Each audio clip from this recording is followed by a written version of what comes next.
morning, sir. Thank you. Good morning, Your Honor. Thank you for coming to talk with me this morning. Thank you for allowing me to say just a few words on behalf of our police family. Please. Patrol Officer David J. Fahey, Jr.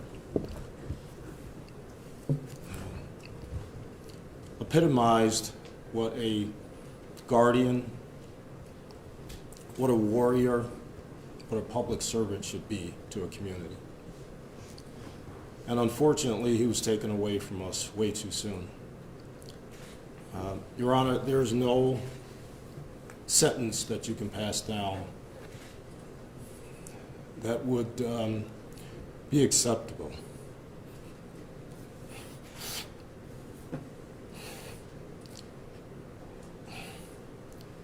There's nothing that can be done that would be acceptable except to have David back here.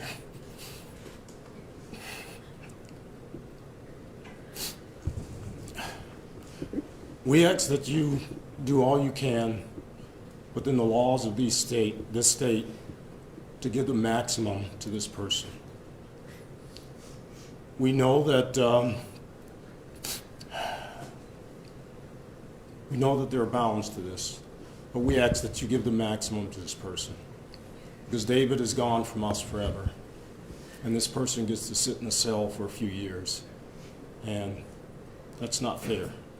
It's not fair to his police family or his family. So we ask that you give him the maximum. Thank you, Your Honor. Thank you, Chief Phillips.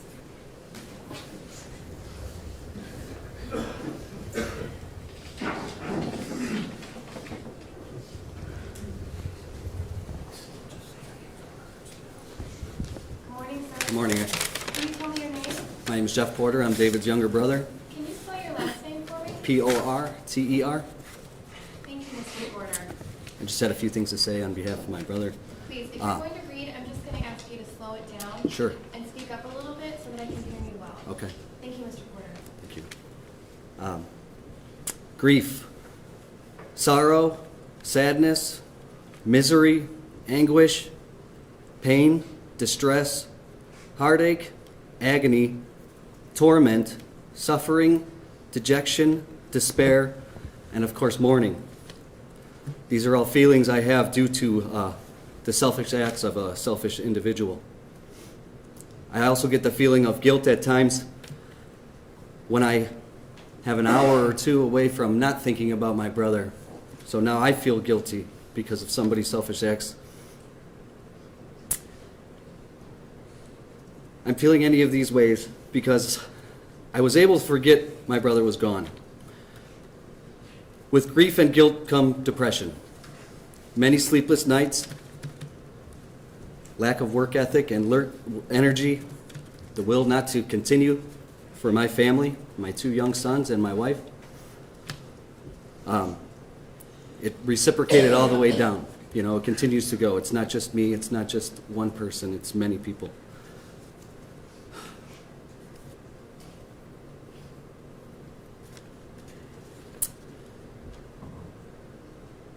Stopped me from doing a lot of the things that I normally do. I was self-destructing myself due to this. I was not taking my responsibilities as a family man to heart and doing what I was supposed to do. And my wife and kids suffered. My kids suffered the worst part of all of this, and that was the hardest part I ever had to do. Was on that day was to go get my son from school and sit him down, a 7-year-old boy and a 4-year-old boy, and tell them that their best friend, he really was their best friend. He had no kids of his own, and he treated my kids like they were his, always around, whenever they needed something. But to sit them on the couch and tell them that their best friend and their uncle was never coming back, and they will never see them again. And the look on their faces is something I'll never forget for the rest of my life. It was the hardest thing I've ever had to do in my 36 years on this earth.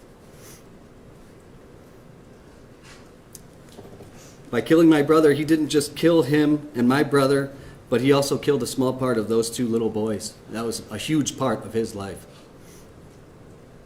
They will never get to see what a great, caring, and kind person that David was. He was the epitome of an older brother, always there when you needed him, always answered his phone, never said no to anything ever.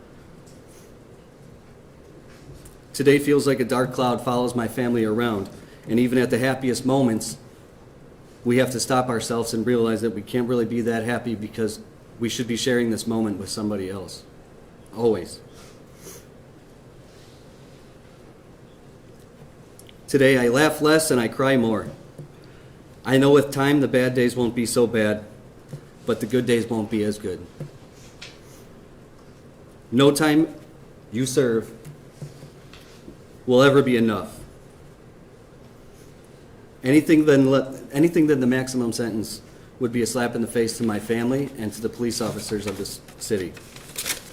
Thank you. Thank you, Mr. Fahey. Morning, sir. Good morning, Your Honor. Can you tell me your name, please? My name is Christopher Porter. It's David's youngest brother. Thank you for coming here, Mr. Porter. What would you like me to know? So, it's been said a lot that, David comes from a police family. And less than a year before Dave joined, I joined. And, but, today I wanted to be here as David's brother and not as a police officer. Chief Williams already covered who David was to this department and who was taken away from this city. And he did a fine job. And David and I wore the same uniform and faced the same dangers. But I got lucky that I never came across this man. And David wasn't so lucky as I was. He had the misfortune of meeting him on a cold, dark highway after he decided to stop off and have a good time after work, rather than going home to his family and being the father that I'm sure he's going to try and portray himself as.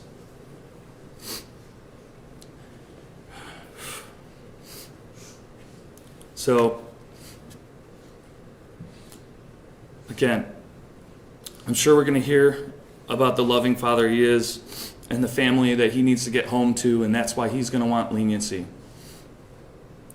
We'll hear that he hasn't seen his child since my brother's been killed, and he's just going to be selfish again, as he was that night when he stopped off for his personal reasons. He's going to hide behind his family and use them as a shield to prove that he needs less.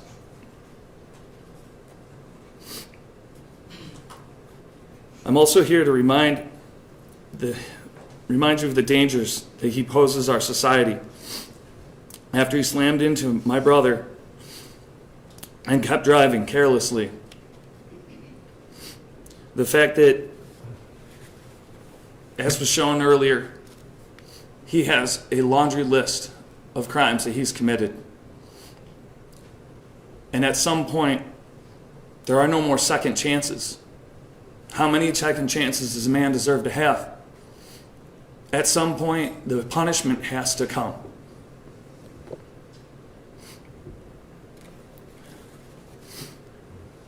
So,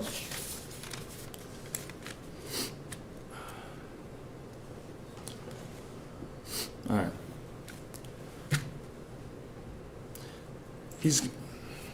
With him being gone, his family will lose somebody.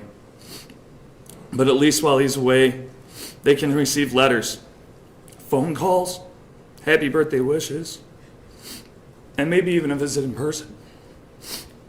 For me, and for my family, there will be no letters in the mail. There will be no more surprise voicemails. Just the remaining voicemail on my mom's cell phone from the last call she got from him. And the only visits we'll get is a stone in the ground with my brother's name on it. What I wouldn't give for just a letter in the mail from my big brother.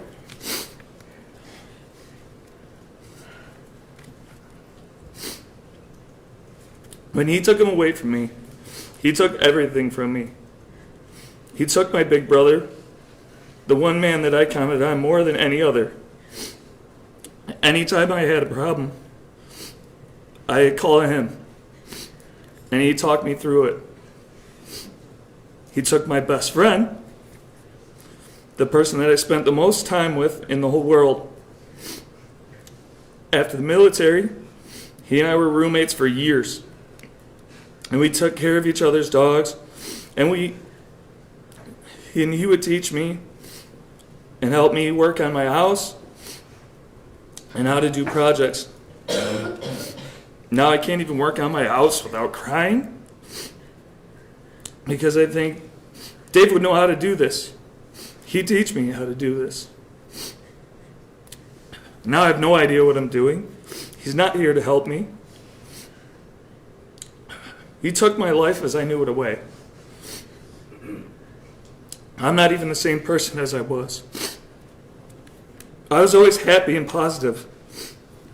I was the nice cop, always willing to meet new people and talk about anything. I went out and I had fun.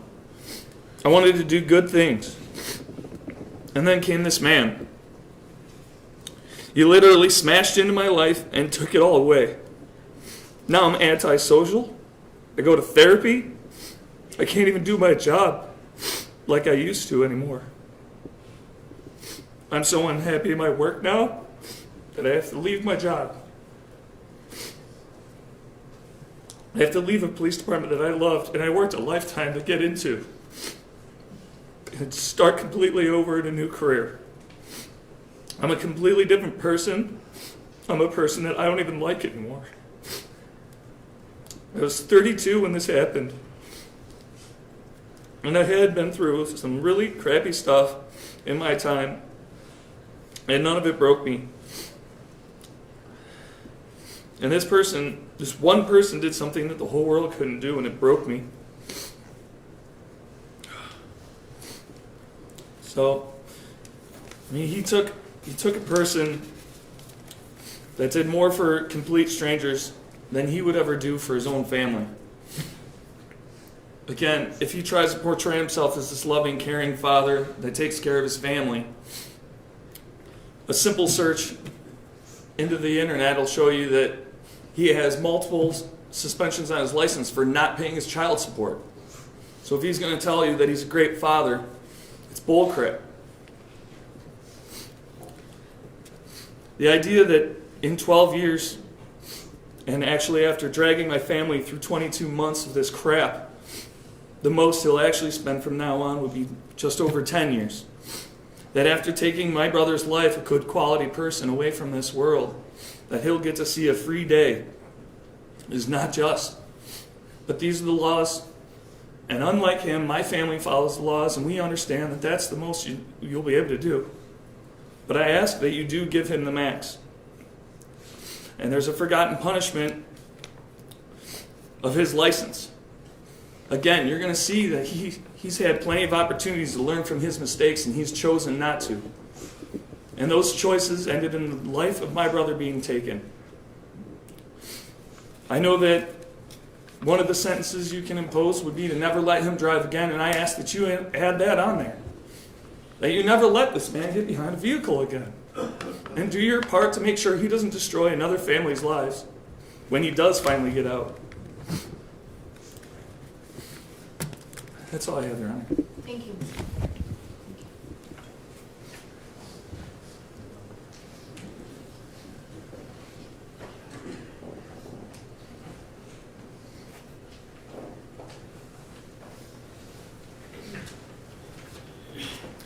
Good morning, sir. Are you John Porter? I am John Porter. Thank you very much for coming to speak with me. Thank you. So, first thing I'd like to say is thank you to the court, to the prosecution, to the Cleveland Police Department, Homeland Security, Brett, all the other law enforcement agencies that were involved in the arrest and the court proceedings and the investigation. It's been 661 days since we lost David. And the ongoing effort of this community to get to this point was significant, and it was greatly appreciated. We thank you all. Like I said, my name's John. Dave was my big brother. Losing him was horrible. It was unfair. and will continue to cause me and my family pain for the remainder of our lives. I want the court to know who David was to me, to address the sentencing and potential penalties for Mr. Alvarez. I was lucky to be the first one born after David came along. I'm proud to be the guy that first made David a brother. From the moment I was born, Dave was with me. As a baby, he climbed in my crib and would hold me. As kids, he was the leader of the brothers. Biking adventures. When bullies attacked in the arcade, David was there to fight them off. Every day of my life, of my young life, David was there to protect me, to support me, explain the world to me, and show me the way. Or sometimes show me the wrong way. And we laugh. He was the strong and tough older brother, stubborn, but my older brother. And life was much easier with him in it. And now, it's much, much harder life without him. And that's on you, Mr. Alvarez. For instance, just last week was my birthday. David always called me on my birthday. And while celebrating with friends, I have to step away. When a gut punch hits, then I won't be getting a call for the second time and forevermore. That's what these crimes do. Happy moments become sad ones for us. On the last birthday call, 2 years ago, David and I discussed the future of our lives, his plans, now that he finally settled down. He was happy and excited about his future. He wanted to visit more, connect back after years of working and living apart, because David went off to the Navy, and I went off to college, went to Ohio State, and then California, where a job became a career. Unplanned, but we thought we had time. We thought we had decades. So we weren't together like we were as kids, a few years separated, but now we were grown, and David really was starting to feel comfortable. He just started to feel comfortable in his life after a few years on the force. So we made our plans on that call, the future. He was excited for his future. He wanted to travel more, improve his house, vacation with his nephews, and hey, maybe even meet someone. And I'd say, yeah, right, and we'd laugh. We thought we had decades for those plans. So we both said, love you, buddy, Mama. We had no idea you were coming, Mr. Alvarez. You shattered that future. You stole all those years from us. And in its place, you left us with grief. A grief so strong it consumes you, stops you dead in your tracks. It literally put us all in shock. When my brother Jeff woke me up to tell me our big brother was dead, gone forever, a huge piece of our lives, and I couldn't accept it. I wouldn't. I said no, over and over, and I pleaded with my little brother to somehow make this not be true. But he'd just come back from seeing David, severely injured body. He'd seen what your car did to him. I hate that we had that conversation. I hate that my brothers and my mother had to see David like that. And it's all because of you. Who David was that day and who you are today are very different people. David was a good man, just doing his job, who knowingly put his life on the line by taking on an assignment ordered to him. He entered a freeway that was already a dangerous scene, along with other first responders. David made a choice. He could have said, this isn't the best situation for me. I need to get out of here. But he didn't. He had a duty, and he honored his oath and his social contract that he made with this community to protect it, to serve it. Even though it meant risking his life, he decided to go out on that dangerous freeway, and that makes him honorable. That makes him a hero. In contrast, your decisions that day were very much the opposite in nature. Self-serving, cowardly, dangerous, and criminal.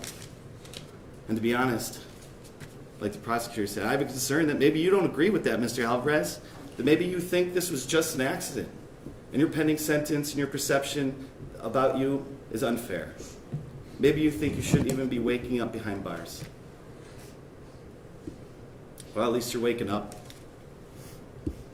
On that day, your decisions were yours alone.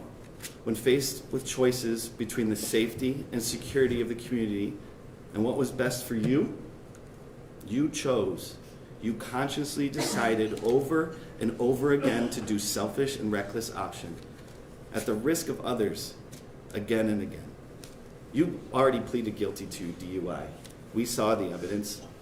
You had a choice that day. After getting messed up, you could have stayed home, slept it off, got a car, or requested a car. But you decided to drive your car under the influence. You chose what was convenient for you, even though a risk to others. You could have taken your time and driven the side streets, while still risky, lower speed, less dangerous, still illegal, but less dangerous. But no, you hit the highway because that was more convenient for you. And you got up to speed in a poor position to control that car, which was now a dangerous weapon. You took that dangerous car through a scene with multiple first responders. Unfair, you think? I think you're lucky. I think you're lucky you didn't hurt more people that day. But unfortunately, you didn't avoid my brother. And then came another choice. After an impact strong enough to kill my brother, you decided to run away like a coward, trying to save yourself from this specific day.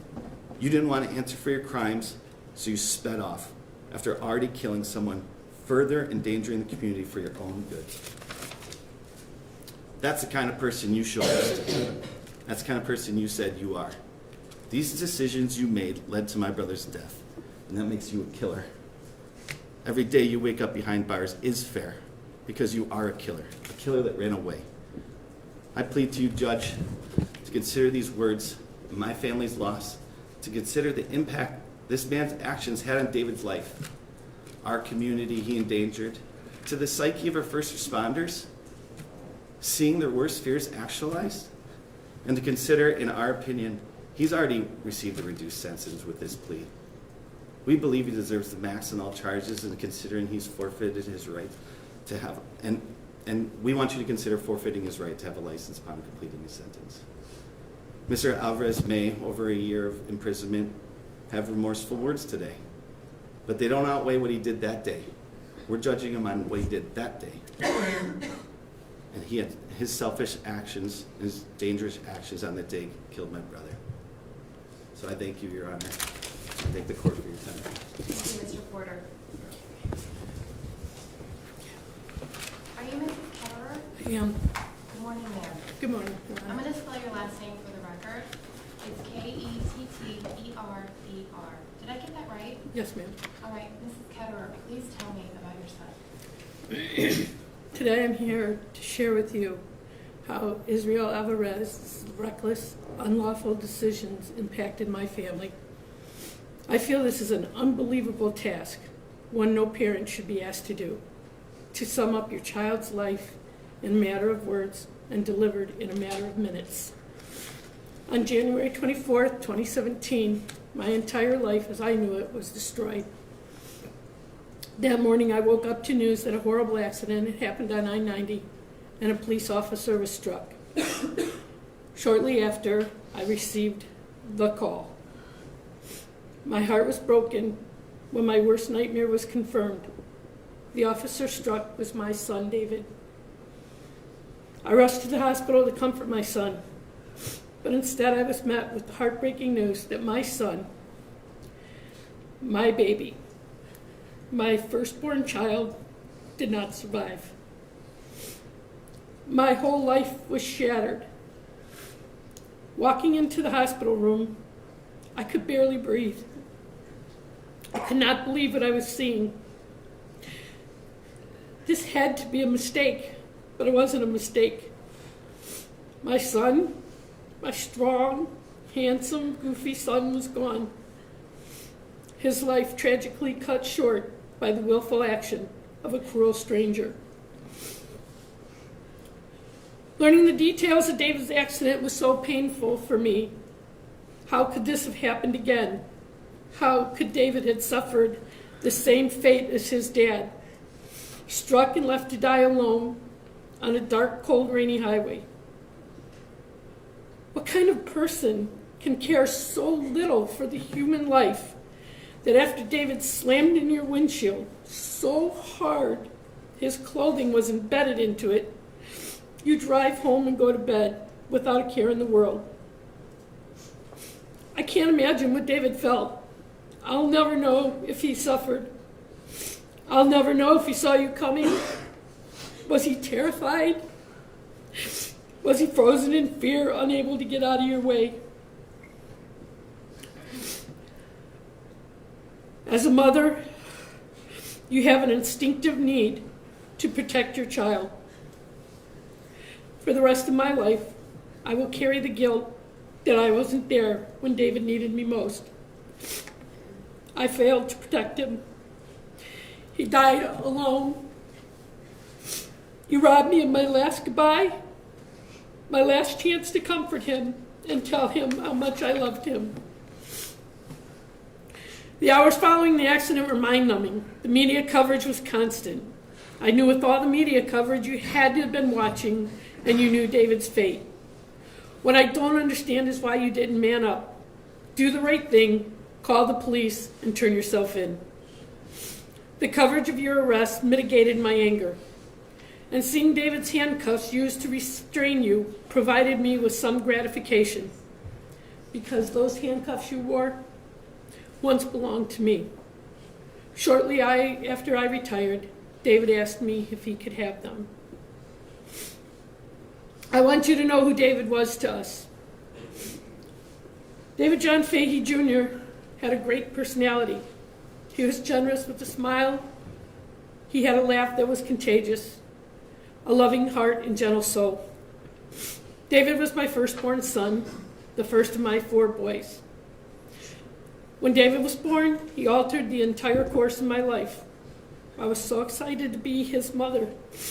And when I held him for the first time, I knew the true meaning of unconditional love.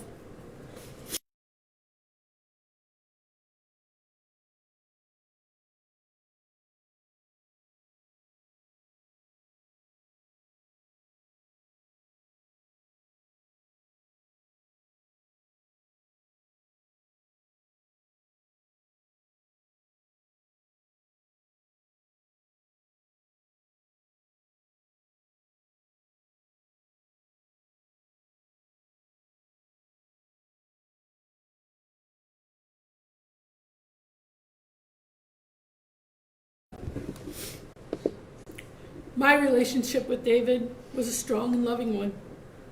Our bond grew out of simply spending time together. David and I spoke to each other every day, and we talked about many things. One thing he talked about was his dog Guinness, who he loved very much. I enjoyed our talks, and I loved hearing about his many projects, his job, his accomplishments. David also shared his disappointments, his fears, his passions, and his dreams. Though at times he might have been a little opinionated, he was talented and an exceptional human being with a pure and gentle soul. I am and always will be proud of the man David was. After graduating from high school, David joined the Navy. Baby-faced and strong-willed, he set off on a solo journey, serving our country with such fearlessness and pride.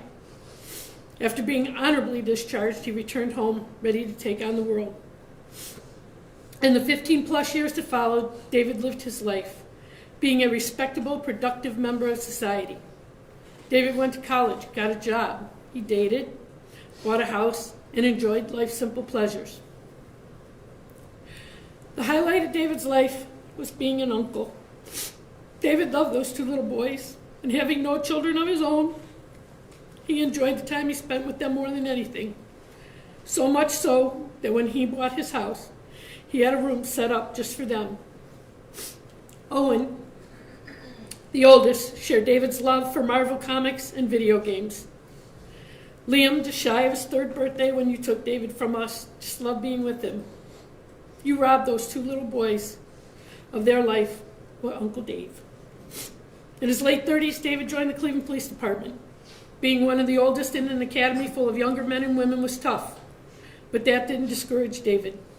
He was mentally capable, but physically he was a little out of shape. I spent many nights helping David during his academy days. It was tough watching him struggle with multiple injuries, and at one point I asked him to think about quitting. But David was adamant about finishing. He told me he wasn't a quitter, and that if I could do this while raising 4 boys, he sure could do this. And he did. I was so proud the day he took the oath of office to serve and protect. Who could have foreseen what was to come? Losing David was a tragedy. It has affected every hour of every day. A day does not pass that I haven't cried for my son and all that was taken from him. 22 months of crying every single day. When does that end? For myself, his brothers, John, Jeff, and Chris, his nephews, Owen and Liam, my husband, our family and friends, grief is exhausting and there is no peace. Through all these difficult and heartbreaking months, we have had to grieve in the public's eye, and my boys have handled themselves with courage and grace. I want to thank my husband, Mark, my boys, my family, my friends, and the Cleveland Police Department for their patience, strength, and love during my darkest hours. As our second year of birthdays, holidays, and special family occasions pass without David, we've taken comfort from one another. There will be no end to our grief, and we can never make sense of losing David. I thank God for the years I've had with David, but grieve for the life he was denied by you. Today we're here to seek justice for David and make sure you, Israel Alvarez, receive the maximum punishment for taking his life. A life that was making a difference in this world. For the past 22 months, you have dominated our thoughts and lives. You've done everything to delay our grieving process. You have denied your guilt. You made no attempt to show remorse for your actions. There is nothing that can make my loss bearable. There is no such thing as closure when referring to the loss of my son. For me, 12 years is not enough time for David's life. You will address this court and ask for mercy. Surely the lack of regard you showed for David should be returned to you in equal amounts. David was worth more than 12 years. Today we have a voice. Today we seek justice for David, and nothing shy of 12 years would be justice. Thank you, Your Honor. Thank you, Mrs. Taylor. Is there anything else on behalf of the state of Ohio? No, Your Honor, thank you.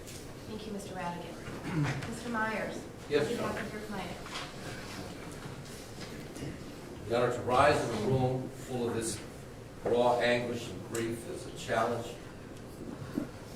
I speak words with honor to the duty I hold to my client accused of these crimes, and I mean in no way to intrude upon the sanctity of the core of that grief. Many of us in this room, in different ways, have suffered that same pain. Israel Alvarez, as I have come to know him now, in my turn as his lawyer, I can represent with complete, straight honesty, he is remorseful. The denial of the guilt was an absence, perhaps, of previous counsel's ability to appreciate the concerns Israel had that people were accusing him of the type of homicidal act that has called me, in other cases, to the duty of defending a man whose very life is on the line for taking the life of a police officer. It does no good to those who have suffered so much, and always will, to try to finesse and draw fine lines to fillet and distinguish, but we must. We are lawyers, some with the role, others with the job as an advocate for each side of this great courtroom. He did not intentionally take that man's life, that officer's life, that honorable uncle's life, but he caused that death. And then, with my consultation, he came before this court last time we were here for the hearing, and he effectively says through the negotiated plea, I know I deserve to be punished. There's no curtain or coattail or shameful attempt to hide behind his family or to make claims that he deserves to somehow avoid pain. He can and will take that punishment. He cannot ever take away the pain. But precisely because this was a case of recklessness, of a man whose conduct was in no measure intended to take the life of anyone, much less Officer Fahey. As he continued to drive and he told the detective, I finally saw the damage done. He goes into his house and he falls asleep.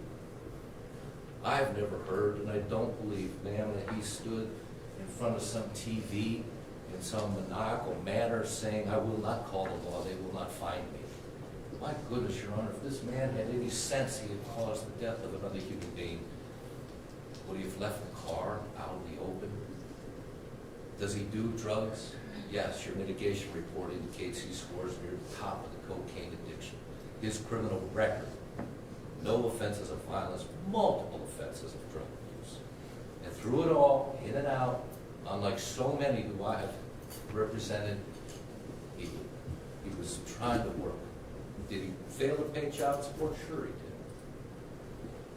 That has happened in the past. It is the past, a couple of stints in prison. You can't run from the reality of your own history. But this is a man who had any notion that he had hit a human being. Would never have just left the car and, quite frankly, left the drugs in the car. Does that somehow mitigate? No. But it explains. It explains that this man, Israel Alvarez, never intended to cause this anguish. So we ask you to consider that he accepted within the frame of a plea bargain. I suppose this room is full of law enforcement. We all know how that works. That's what negotiations are. That doesn't mean he's denying his guilt. That doesn't mean he's trying to hide behind family and somehow pitch to the pity plate. He accepts punishments coming his way, and he asks this court to consider something less than the maximum. Thank you. Thank you, Mr. Myers. Mr. Alvarez, you have the opportunity to address this court. Would you like to say anything? Yes, I do, Your Honor, and I thank you for the opportunity after 22 months to be able to speak on my behalf. I don't have the words in my vocabulary to express how sorry I am. There's just no way for me to sit here and express in any words of how I feel and how sorry I am. I can't relate to what they're going through. I'm not in that situation. I can't relate to the pain that the family is going through. They can't relate to the pain that I'm going through and what my family is going through as well. It's just more than one family that's suffering over this. It's just more than one family and friends who are going through this struggle and going through the pain emotionally as to what happened. That morning was, there was 3 accidents that morning, Your Honor. Mr. Radigan spoke about one of them. There was 2 accidents before the 3rd one, which I was involved with. Out of those 3 accidents, Your Honor, there was 2 fatalities. There was a man that died before that as well, Your Honor. 29-year-old man who ran into a fire truck and died. Then came this fatality. Then came this catastrophe. What happened that morning? What was going on? What happened? I asked myself over and over again, what happened that morning? That accident after accident had to happen. Do I know it was rainy and dark? Yes, Your Honor. It was dark, it was rainy. There was a fog going on, Your Honor. I sit here for the record and say the reason why I didn't go straight home to Lorain County from East Cleveland was the fog that was encountered that morning. Many people in the court or anybody that can just relate to what it is to have a whole hard shift and mentally and physically be drained after a shift. That I was. There was 2 days left for that project to be finished. And I worked all night long with a jackhammer over my head. I was tired. I was drained. But I swear in front of my family and to this court, and God is my witness, that I never knowingly or purposely ever did this. I apologize to the court how long it took for this to finally end, but there's a few reasons, and unfortunate reason with the first lawyer that friends and family hired, and the court assigned another lawyer, which I like to say on record if counsel ever hears it or knows about it. I'd like to apologize to him that our relationship didn't go as well because of the frustration of the prior incident with that lawyer. There was just so many things. Counsel, for the record, I just want to apologize to you for having to write any paperwork to disqualify you. I know that you're a good lawyer. But it's just what happened with every lawyer. It's just some answers that some questions that I just couldn't get answers for. There was just some things that I felt I should have known, but I take responsibility. Take responsibility for it. It's the only thing to do for me. I always wanted to take responsibility. There's just some things, Your Honor, that I wanted to see. I never argued anything prior. No prior accident, no post-accident videos or pictures. There was never denying the post-accident, Your Honor. It's just I feel something was wrong this morning, and I wanted to see prior. And I felt that there were some ways that I possibly could have seen prior, because the accident does show, Your Honor, also in the report that I was not speeding at the time of the accident. I have to trust and believe that what was witnessed was all true, but I'll never be able to see it, and I feel that there was a way for me to see it. But nevertheless, Your Honor, I'm so sorry for what happened. I went home, Your Honor. I wish I would have got stopped. I wish another officer would have pursued me. I wish that I would have got stopped to get told what happened. One thing I can say, I know that I wasn't involved in an accident with another car. That much I knew, Your Honor. My driving record, yeah, Your Honor, it's been suspended for non-child support. But anything other than that, I've never been involved in a car accident until this. I've never been involved, I've never been cited for anything in an accident. 28 years driving, Your Honor. I got my license at 16 years old. I've been driving back and forth from Lorain County to East Cleveland since 2003. Back and forth, all shifts of the day, first, second, and third shift. For 5 years straight, I was driving to Cleveland, Lorain County to Cleveland, 25 miles. Never had a speeding ticket. Never been involved. I've always respected everything on the highway. When I drove and I seen any construction signs, or if I was expected to see somebody working up ahead on a construction zone, I always respected that. Back and forth, I've always respected the law on the highway, Your Honor. My record proves that.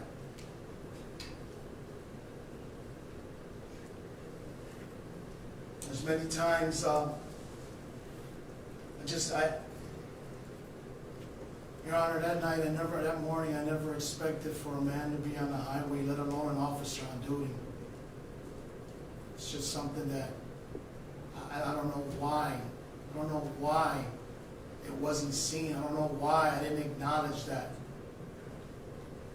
I woke up in the morning there and was asked, and I did mention an orange barrel that was, it's just, Walking out of there, Your Honor, at gunpoint, barefooted in pajamas. I was scared. I didn't know what was going on. I did acknowledge and I did admit that I did acknowledge something did happen. But a human being, an officer, never. I didn't even think of, excuse me, I didn't even think of a deer or an animal. There was nothing that I ever thought that I struck alive, never. I'm a very sensitive man. It takes everything for me right now to hold this. I was raised in a Christian home. I've never had violence. No one in my family has never been a violence. Abusive problems with drugs, yes. But we're all suffering. I'm suffering. My family's suffering. It's not just one-sided, it's both-sided. Since I don't have the words to express how sorry I am, the only thing I can do is what my family recommended, what the congregation in my church recommended, and that's pray. And that's all I've been doing for 22 months is praying for the family. Praying for them to be healed, praying for my family, their family. We've all prayed. My congregation in my church has prayed. My family has prayed for this family, and I'll continue to do it. Take responsibility. It's the only thing that I have to do. It's the only thing I could do. I can't express anymore. My family, to my young ones as well. For my children, the young ones that don't even know what's going on and don't understand yet, all the way to my oldest. May God be able to protect them and keep them in health. To the middle-aged, long-distance kids, love them very much. All the way to my oldest, who's been supportive, who's been there for me. Very proud father. I thank you for being there, to my oldest, for supporting me. Emotionally, I look at the picture that was sent to me when we were just happy together and you got your high school diploma. Then I look at the next picture. I got even a bigger smile when you got your associate's degree. But then there's no picture for last summer when you got your bachelor's degree. But I was there in the spirit. I'm sorry, son, I wasn't there last summer. It's just to be with you when you got that. It's just impossible to pay that bond, son. I'm sorry. Couldn't be there with you. But I'm proud of you. Keep up the good work. I'm only doing the right thing. My family all knows that.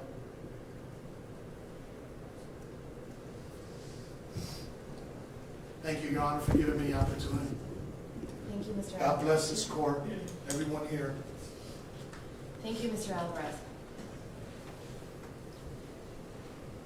Before I impose the sentence, I would just like to speak to the family who were kind enough to come and talk with me today. I can also see, it appears that every member of the Cleveland Police Department who is here today has stood the entire time during the sentence. I believe that they're doing that as an expression of support, that they are here, and that they are with Officer Fahey. I can see from the sheer number of people in this room, from the dozens of letters I have received, and from the words spoken to me today, that Officer David Fahey was a hero. I cannot thank all of you enough for coming here today, for supporting Officer Fahey, and for his family and Chief Williams, for making sure that no one forgets who Officer Fahey was and still is.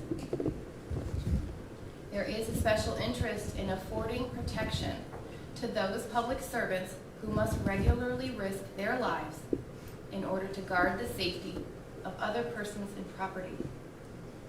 The state legislature recognizes this, and we, the citizens who depend on the heroic efforts of these public servants, recognize this. First as a member of the United States Navy, and next as a Cleveland police officer, Officer Fahey put his life on the line to protect the life and well-being of the public. The man described to me today was strong, selfless, and fearless, a true servant and guardian of the laws of this land, and a true blue warrior.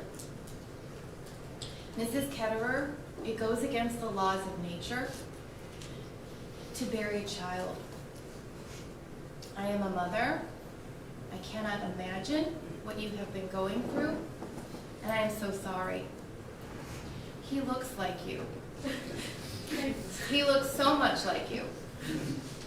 And I know that all of the people in this room are missing him, but the good in him lives on through you.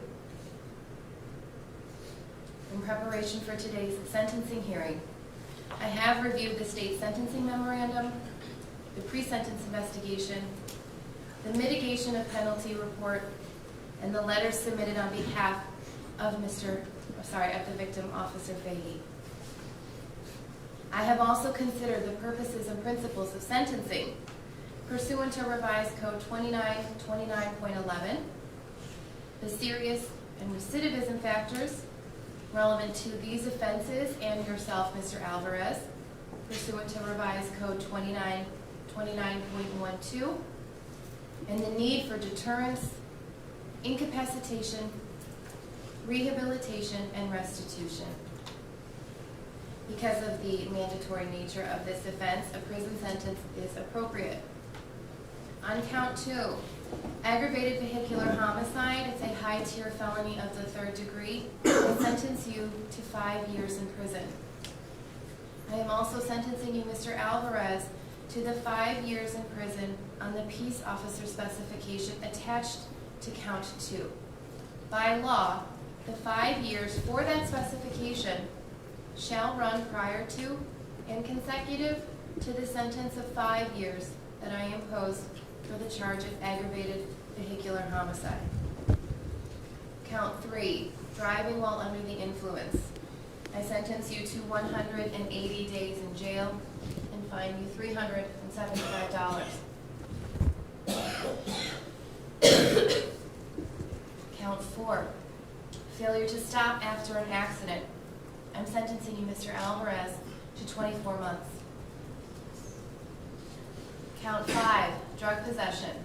I sentence you, Mr. Alvarez, to 12 months in prison. I am further finding that consecutive sentences are warranted in the present case, and I am ordering Mr. Alvarez to serve both the specification and the sentences on counts 2 and 4 consecutively.